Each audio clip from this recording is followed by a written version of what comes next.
In recent years, there has been a significant shift in the sensibilities and outlooks of critics and artists, leading to a new kind of cultural worker associated with the new politics of difference.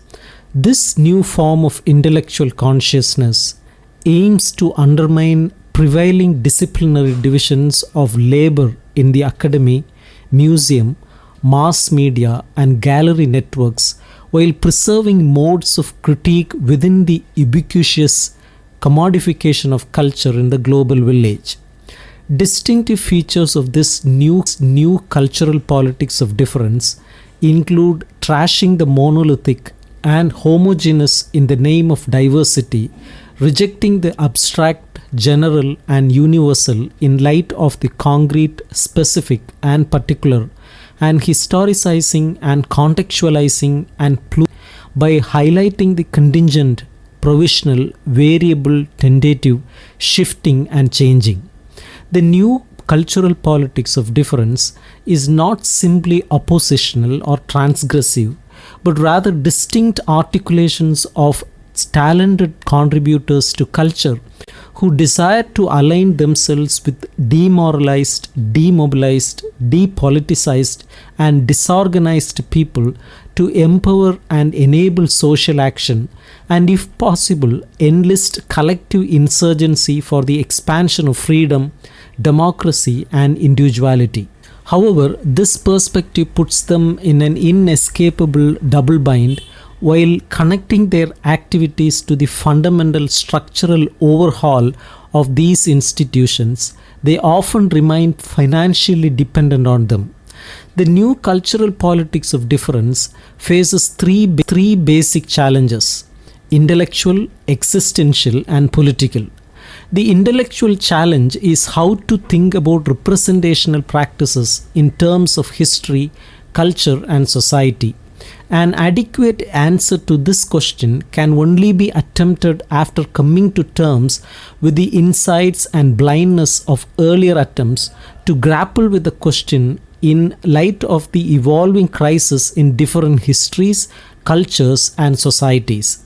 In the last European century, a new world was emerging as Europe's dominant power. Matthew Arnold proposed a secular humanistic conception of culture to stabilize an emerging bourgeois civil society and imperial state. He condemned the immobilizing materialism of the declining aristocracy, vulgar philistinism of the emerging middle classes, and the explosiveness of the working class majority.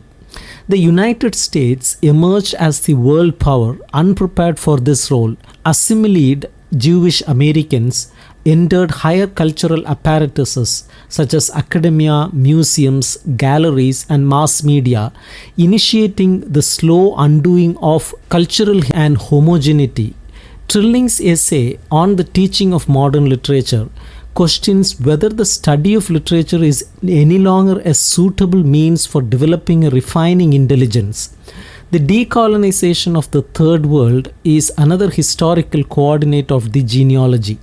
With the first defeat of a Western nation by a non-Western nation, the actuality of a decolonized globe loomed large. Decolonization brings new perspectives on the long festering underside of the age of Europe and requires new readings of the economic boom in the United States. Fanon captures the impetuous ferocity and moral outrage that drives the decolonization process, describing the feelings and thoughts between the occupying British Army and colonized Irish in Northern Ireland, the occupying Israeli army and subjugated Palestinians, the South African army and oppressed black South Africans, the Japanese police and Koreans living in Japan, the Russian army and subordinated Armenians, and others in southern and eastern Russia. During the late 1950s, 1960s, and early 1970s in the United States, decolonized cities fueled the civil rights and black power movements, as well as student anti-war feminist, grey, brown, gay, and lesbian movements. This period saw the shattering of male cultural homogeneity and the collapse of short-lived liberal consensus. The inclusion of African Americans, Latina Americans, Asian Americans, Native Americans, and American women in critical discourse led to intense intellectual polemics and ideological polarization. Three crucial processes affected intellectual life in the country: the appreciation of post-war European theories, the recovery and revisioning of American history in the light of the struggles of white male workers, African Americans, Native Americans, Latino Americans, Latina Americans, gays and lesbians, and the impact of popular culture on highbrow straight culture. After 1973, the crisis of the international world economy, America's slump in productivity, the challenge of OPEC nations to the North Atlantic monopoly of oil production, the increasing competition in high-tech sectors, and the growing fragility of international debt structure led to a nearly contracted economy and waning self-confidence. The ambiguous legacies of the European age, American preeminence and decolonization, continue to haunt our postmodern moment as we come to terms with both European, American, Japanese, Soviet, and Third World crimes against. The initial black diaspora responses to social and psychic erasure were complex and not simply binary oppositions of positive-negative images. These responses were primarily advanced by anxiety-ridden, middle-class black intellectuals grappling with their sense of double consciousness, a crisis of identity, agency, and audience. These complex anxieties motivate the reflectionist and social engineering arguments which presuppose unmediated access to what the real black community is and what positive images are. The end of innocence, of the innocent notions of the essential black subject, is a crucial lesson from the decolonization process. Postmodern black intellectuals have been pushing toward a new cultural politics of difference, focusing on access to representation and contesting stereotypes. This requires black cultural workers to construct discursive and institutional networks that deconstruct earlier modern black strategies for identity formation, demystify power relations that incorporate class, patriarchal, and homophobic biases, and construct more multivalent and multidimensional responses that articulate the complexity and diversity of black practices in the modern and postmodern world.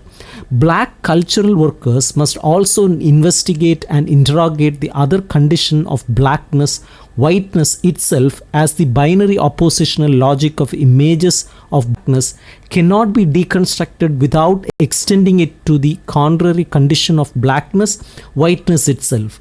Social theory is needed to examine and explain the historically specific ways in which whiteness is a politically constructed parasitic on blackness and to conceive the hybrid character of race, ethnicity, and nationality.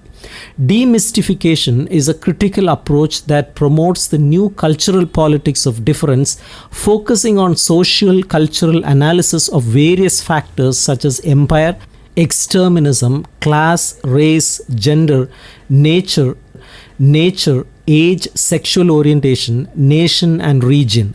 This approach emphasizes the central role of human agency in the critique, artist, constituency, and audience. Demystificatory criticism is referred to as prophetic criticism, as it aims at alternatives for transformative praxis while maintaining a skeptical eye to avoid dogmatic traps, premature closures, formulaic formulations, or rigid conclusions. Evaluation is also an essential part of this approach, but it is not meant to pit art objects against one another or create eternal canons. Instead, it is about being summoned by the styles of artists and their insights, pleasures, and challenges. The existential challenge to the new cultural politics of difference is acquiring the resources and cultural capital to thrive as a critic or artist, especially for those of color. This is a structural dilemma as the European age's deeply racist and sexist heritage has led to deeply ingrained perceptions about people of color. The new cultural politics of difference advises critics and artists of color to break this mental bondage and learn from and build on these norms and models. People of color have four basic options for representation in the arts: the Booker T. Temptation, the talented 10th Seduction, the Go It Alone option, and the critical organic catalyst. The Booker Temptation involves the individual preoccupation with the mainstream and its legitimizing power, while the talented 10th Seduction is a move towards arrogant group insularity. This option has a limited function of preserving one's sanity and sense of self as one copes with the mainstream, but can be self-defeating as it reinforces inferiority complexes promoted by the subtly racist mainstream. The Go It Alone option is an extreme rejectionist perspective that shuns the mainstream and group insularity. It is healthy in reflecting independent and skeptical sensibilities toward perceived constraints on creativity, but is difficult to sustain if one wants to grow intellectually. The most desirable option for people of color who promote the new cultural politics of difference is to be a critical organic catalyst, maintaining a grounding in affirming and enabling subcultures of criticism. The new cultural politics of difference can thrive only if there are communities, groups, organizations, institutions, subcultures, and networks of people of color who cultivate critical sensibilities and personal accountability without inhibiting individual expressions, curiosities, and idiosyncrasies. Both prophetic criticism and the cultural capital of people of color are mutually reinforcing and motivated by a deep commitment to individuality and democracy.